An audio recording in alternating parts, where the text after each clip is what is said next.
A chuva fina e persistente que caía sobre São Paulo naquela tarde de inverno parecia amplificar o silêncio opressor da mansão Reis. Por trás das imensas paredes de vidro, o jardim perfeitamente desenhado era uma obra de arte estéril, com cada folha em seu lugar, mas sem qualquer sinal de vida espontânea. Dentro da casa, o ar era frio, rarefeito, com o cheiro sutil de cera de carnaúba e de uma riqueza que não aquecia, apenas intimidava. Lucas Reis, de pé no meio da sala de estar monumental, sentia-se um estranho em seu próprio lar. As esculturas caríssimas e as pinturas abstratas que o cercavam não eram objetos de beleza, mas sentinelas de um poder que ele começava a desprezar. Seu corpo estava ali, vestido com roupas de grife que mais pareciam um uniforme, mas sua mente vagava por corredores vazios, procurando por um calor humano que nunca existiu naquele lugar. Ele havia subido ao antigo quarto de Marisa, um cubículo impecável nos fundos da área de serviço, movido por uma inquietação que não conseguia nomear.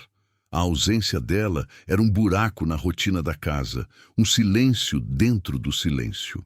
O cômodo já estava esvaziado, despersonalizado, pronto para o próximo funcionário invisível. Foi então que ele viu, caído atrás da pequena cômoda que haviam arrastado para limpar, um papelzinho amassado, quase insignificante. Ao pegá-lo, suas mãos tremeram. Era um ultrassom, uma imagem fantasmagórica em preto e branco, um pequeno grão de vida flutuando no vazio.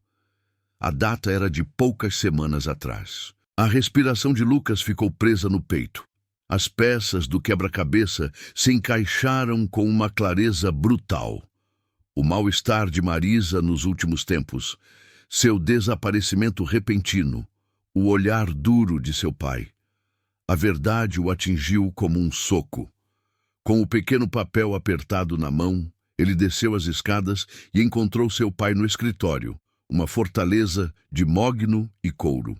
Fernando Reis não levantou os olhos dos documentos que assinava, tratando a presença do filho como uma interrupção trivial. Lucas estendeu o ultrassom sobre a mesa, a imagem frágil contrastando com a madeira maciça e polida. "O que é isso?" Fernando perguntou, o tom carregado de impaciência.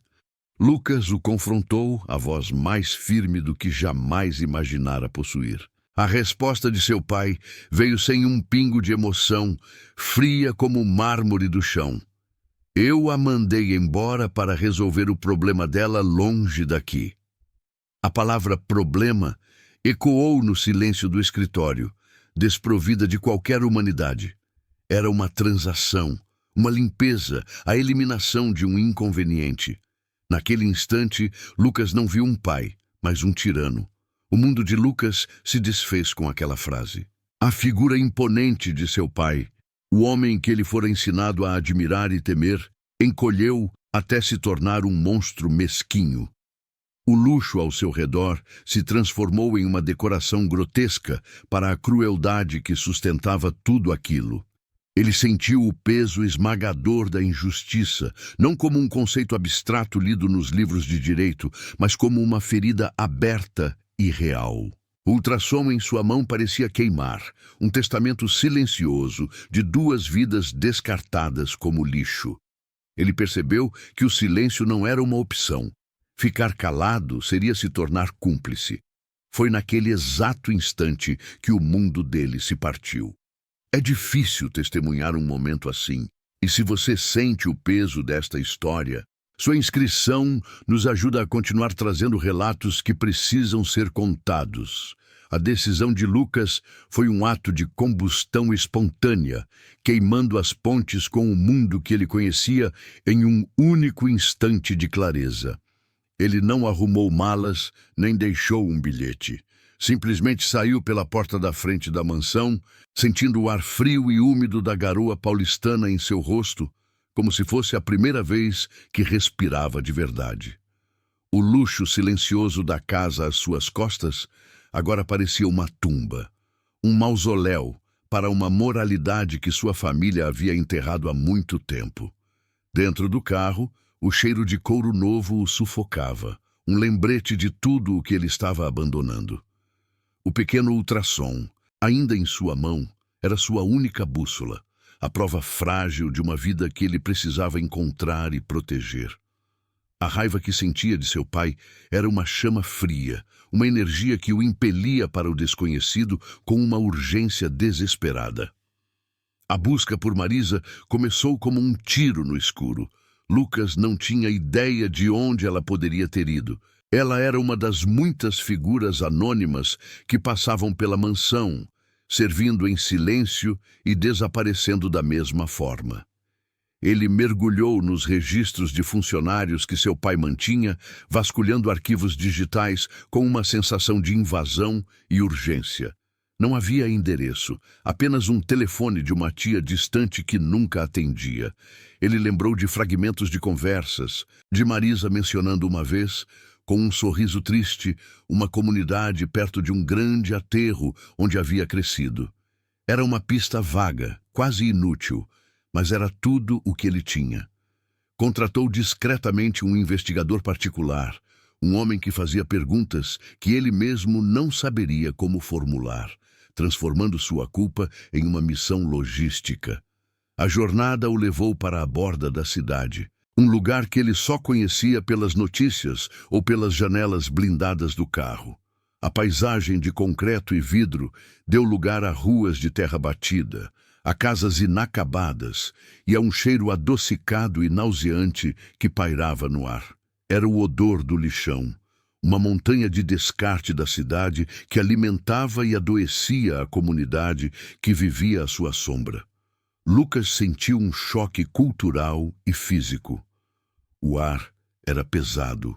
A pobreza era visível e palpável em cada rosto cansado, em cada barraco remendado com lona e madeira. Aquele era o longe daqui, que seu pai havia mencionado com tanto desdém. Não era um lugar, era uma sentença. Um exílio para onde se jogava, fora tudo o que era considerado um problema, incluindo pessoas. Foi ali, em meio ao caos da sobrevivência, que ele a encontrou. Marisa estava sentada em um caixote de madeira do lado de fora de um pequeno barraco, o olhar perdido no horizonte de lixo. Estava mais magra no rosto, mas a gravidez era inconfundível sob o vestido gasto.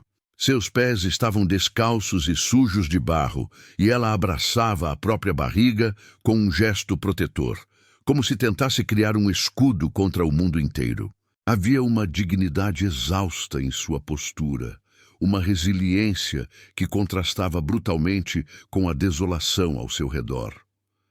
Lucas parou a alguns metros de distância, o coração martelando no peito. A imagem era tão devastadora, tão real, que toda a sua vida de privilégios pareceu uma ficção absurda e cruel. A consequência da frieza de seu pai estava ali, em carne e osso. A aproximação foi lenta, cuidadosa. Quando Marisa o viu, seu corpo inteiro se enrijeceu. O medo em seus olhos foi a primeira barreira que Lucas precisou transpor. Ele não era um salvador. Ele era o filho do homem que a havia condenado àquele inferno. Ele parou, mantendo uma distância respeitosa, e as primeiras palavras que saíram de sua boca não foram uma oferta de ajuda, mas um pedido de perdão. Marisa, eu sinto muito. Ele disse, a voz embargada, crua. Eu não sabia, eu sinto muito por tudo. Não havia arrogância, não havia pena, apenas uma vergonha profunda e sincera. Ele se sentou no chão de terra, diminuindo-se fisicamente para mostrar que não estava ali para impor nada, apenas para ouvir, para entender a profundidade do abismo que sua família havia cavado. Marisa hesitou, o olhar desconfiado, estudando cada traço de seu rosto. Então, lentamente, ela começou a falar. Contou como Fernando a chamou em seu escritório, como ele a acusou de tentar dar um golpe, como lhe entregou um envelope com uma quantia irrisória de dinheiro e a ordem para desaparecer. Ela falou do medo, da humilhação, da longa viagem de ônibus até aquele lugar, o único que lhe restava. Falou da fome, do frio e, acima de tudo, da preocupação com o bebê que crescia dentro dela, uma pequena vida que não tinha culpa de nada. Lucas ouvia em silêncio. Cada palavra dela era uma facada em sua consciência, desmantelando a imagem do pai que ele um dia respeitou. É difícil ouvir um relato desses sem sentir um nó na garganta. Se histórias como a de Marisa também te tocam, saiba que sua inscrição nos dá a força para continuar a ser a voz de quem foi silenciado. Naquele barraco improvisado, ouvindo a história de uma vida descartada, Lucas sentiu a culpa se transformar em um propósito inabalável. Não se tratava mais de corrigir um erro de seu pai ou de aliviar seu próprio peso na consciência. Tratava-se de responsabilidade. A criança que Marisa carregava era sua sobrinha, seu sangue. A indiferença de sua família não seria o destino dela. Ele olhou para Marisa, para a força silenciosa em seus olhos e fez uma promessa. Não com palavras grandiosas, mas com um gesto simples. Ele estendeu a mão e disse: "Você não está mais sozinha. Eu vou cuidar de vocês. Nós vamos sair daqui agora." Era uma declaração de guerra contra seu pai, contra seu mundo e contra a parte de si mesmo que havia permanecido em silêncio por tanto tempo. A primeira atitude de Lucas foi tirar Marisa daquele lugar. Ele a instalou em um pequeno apartamento alugado, simples, mas limpo e seguro. A primeira noite dela em uma cama de verdade, com um chuveiro quente e uma geladeira cheia, foi marcada por um choro silencioso de alívio. O passo seguinte foi a saúde. Lucas a levou a um médico e o diagnóstico trouxe uma nova urgência à situação. A gravidez era de alto risco, agravada pela desnutrição e pelo estresse extremo que ela havia sofrido. O bebê, a pequena Pietra, como Marisa já a chamava, precisava de cuidados imediatos e intensivos. Aquele foi o momento em que a culpa se transformou em coragem. É uma virada que todos nós esperamos ter na vida, e se você se inspira em jornadas assim, se inscreva para não perder o que vem a seguir. A notícia de suas ações não demorou a chegar aos ouvidos de Fernando Reis. O confronto veio por telefone, uma tempestade de fúria e ameaças. Fernando o acusou de traição, de ingenuidade, de manchar o nome da família por causa de uma empregadinha qualquer. As ameaças foram diretas: cartões de crédito cancelados, acesso aos fundos bloqueado, a promessa de deserdação. "Você é um Reis", gritou Fernando do outro lado da linha. "Comece a agir como um, ou você não terá mais nada." Lucas ouviu tudo em silêncio, o telefone pressionado contra a orelha. Pela primeira vez na vida, as ameaças do pai não o intimidaram. Elas apenas confirmaram que ele estava no caminho certo. A gaiola dourada havia perdido seu brilho. O isolamento não foi apenas financeiro. O mundo social de Lucas rapidamente lhe virou as costas. Amigos de infância pararam de retornar suas ligações. Parentes o olhavam com uma mistura de pena e desprezo nos raros encontros que ele não podia evitar. Ele se tornou o pária, o herdeiro ingrato que trocou um império por uma causa perdida. A crítica social era uma arma sutil, mas poderosa. Em um jantar de família, ao qual foi obrigado a comparecer, uma tia comentou em voz alta que ele estava passando por uma fase rebelde, tratando sua decisão como um capricho juvenil. Lucas percebeu que a crueldade de seu pai não era uma anomalia. Era a regra não escrita daquele círculo, onde a lealdade era comprada e a empatia era uma fraqueza a ser explorada. Enquanto seu antigo mundo desmoronava, um novo começava a ser construído nos espaços silenciosos do pequeno apartamento. Lucas e Marisa, dois estranhos unidos por uma crise, começaram a forjar um laço de confiança. Ele a acompanhava em todas as consultas médicas, aprendendo sobre ultrassons e vitaminas pré-natais. À noite eles conversavam. Ela falava de seus sonhos simples, de ter um jardim, de ver a filha crescer segura. Ele falava de seu vazio, da sensação de ser um ator em sua própria vida. Não havia mais a dinâmica de patrão e empregada, mas de duas almas feridas se apoiando mutuamente. Ele via nela uma força que jamais havia encontrado no luxo, e ela via nele uma bondade que não esperava encontrar em um Reis. A calmaria, no entanto, foi breve. A verdadeira ofensiva de Fernando Reis começou não com gritos, mas com o papel timbrado de um dos escritórios de advocacia mais caros do país. Um oficial de justiça entregou a Marisa uma notificação extrajudicial. O documento, redigido em uma linguagem fria e intimidadora, oferecia um acordo. Uma quantia modesta em troca de seu silêncio perpétuo e da renúncia a qualquer direito futuro da criança. Era uma tentativa clara de esmagá-la com o peso da lei, de fazê-la se sentir pequena e impotente. Marisa tremeu ao ler as cláusulas, o medo voltando a assombrá-la. Lucas pegou o papel de suas mãos, o rosto transformado por uma determinação gélida. Aquele documento não era uma oferta. Era o campo de batalha sendo definido, e ele estava pronto para lutar. O salão de festas do hotel mais luxuoso da cidade estava mergulhado em um brilho dourado e sussurros satisfeitos. Centenas de rostos da alta sociedade paulistana se voltavam para o palco, onde Fernando Reis, com um microfone na mão e um sorriso de superioridade, discursava sobre ética nos negócios e o legado de sua empresa. Foi nesse exato momento, no auge de sua autocelebração, que as portas duplas do salão se abriram. O silêncio se espalhou como uma onda de choque quando Lucas entrou, não com as roupas de grife esperadas, mas com uma simplicidade que era, em si, uma afronta. Ao seu lado, com uma dignidade inabalável, estava Marisa, sua barriga proeminente coberta por um vestido modesto. Eles não disseram uma palavra, mas a presença deles gritava mais alto que qualquer discurso, e todos os olhos se viraram, abandonando o homem no palco. Ignorando os gritos sussurrados de seu pai, Lucas subiu ao palco com uma calma que desarmava a todos. Ele não pegou o microfone. Em vez disso, conectou um pequeno notebook ao projetor do evento. A imagem de Fernando, sorridente e filantrópico, foi substituída por algo muito mais cru. A captura de tela de uma mensagem de texto. As palavras, agora gigantescas para que todos lessem, eram inequívocas. Resolva o problema. Suma com ela e com a criança. Não quero esse tipo de gente manchando nosso nome. Um suspiro coletivo percorreu o salão.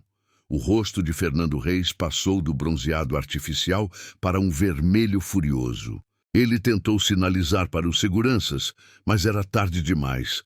A atenção de todos estava presa à tela, a verdade nua e crua que desmantelava a farsa cuidadosamente construída à sua frente.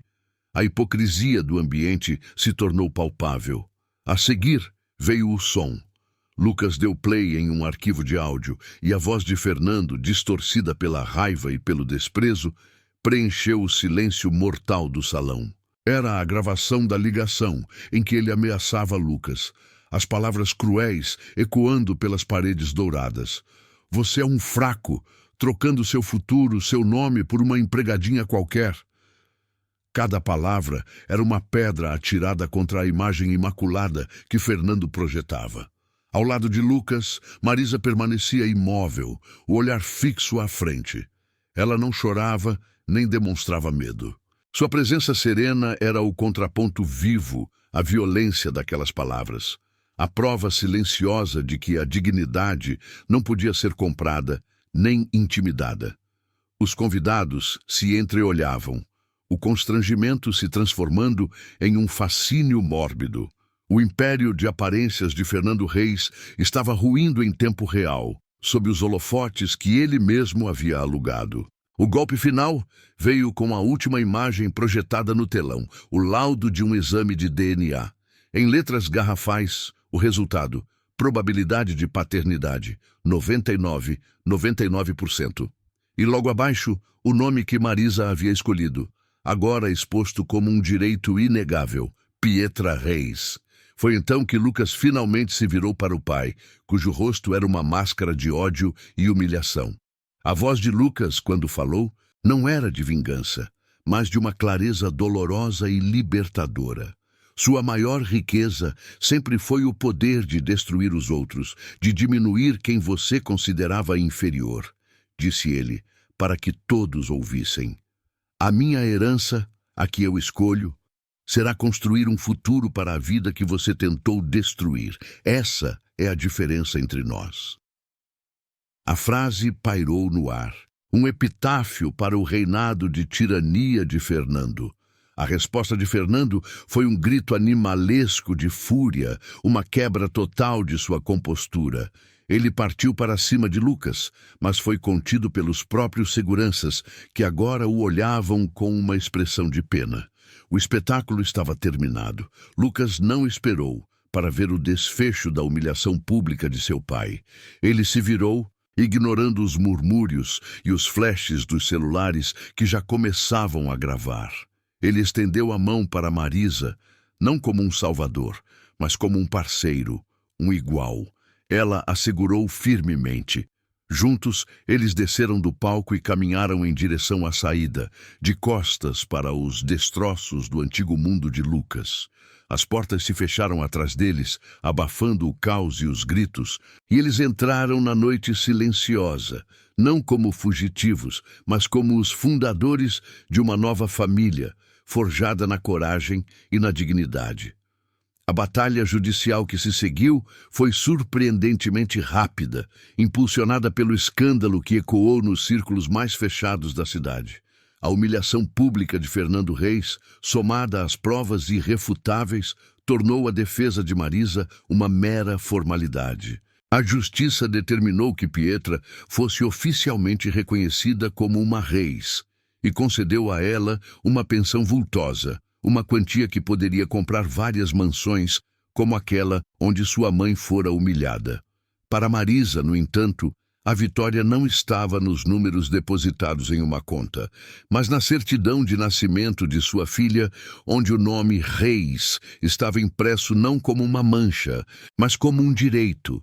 Lucas esteve ao seu lado em cada audiência, não como um advogado, mas como o tio de Pietra, um guardião silencioso da dignidade que eles haviam reconquistado juntos, provando que a justiça, por vezes, encontra seu caminho.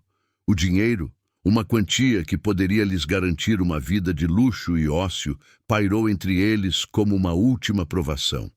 Seria fácil aceitar, desaparecer em uma vida confortável e esquecer o passado. Mas ao olharem um para o outro, viram nos olhos o reflexo da mesma jornada. A dor que viveram não poderia ser simplesmente apagada com riqueza. Ela precisava ser transformada em propósito. Em uma decisão mútua, tomada na quietude do pequeno apartamento que se tornara seu refúgio, eles recusaram a vida que o dinheiro sujo de Fernando poderia comprar. Lucas abdicou formalmente de qualquer direito à herança dos reis, cortando o último laço com aquele mundo.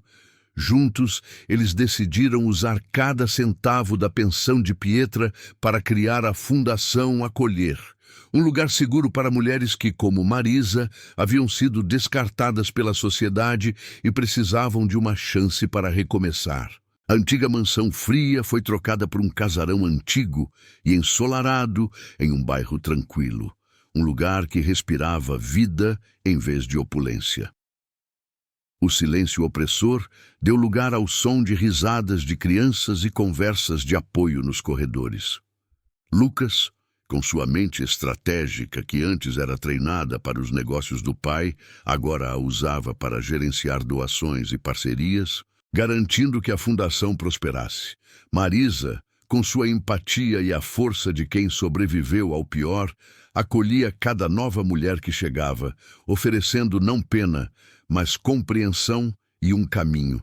E no centro de tudo corria Pietra, uma menina de olhos vivos que crescia, cercada por uma comunidade de amor e resiliência, alheia à fortuna que a gerou, mas herdeira de algo infinitamente mais valioso, um legado de bondade e coragem. Anos mais tarde, em uma tarde de primavera, Lucas e Marisa observavam Pietra, agora com 5 anos, brincando no jardim florido da fundação. Não eram um casal no sentido tradicional, mas haviam se tornado algo mais profundo. Uma família forjada no respeito mútuo e em um propósito compartilhado. O olhar de Lucas não tinha mais o vazio da melancolia. Havia sido preenchido por uma paz serena. Naquele momento, o portão se abriu e uma jovem grávida, com o medo estampado no rosto, entrou hesitante. Marisa sorriu e foi ao seu encontro, estendendo a mão da mesma forma que Lucas um dia estendeu a sua. A verdadeira herança que eles construíram não era de cifras, mas de dignidade. Ver uma história como essa chegar a um final tão justo nos enche de esperança. Se você também acredita no poder dessas jornadas, sua inscrição é o que nos permite continuar compartilhando a força de quem se recusa a ser esquecido.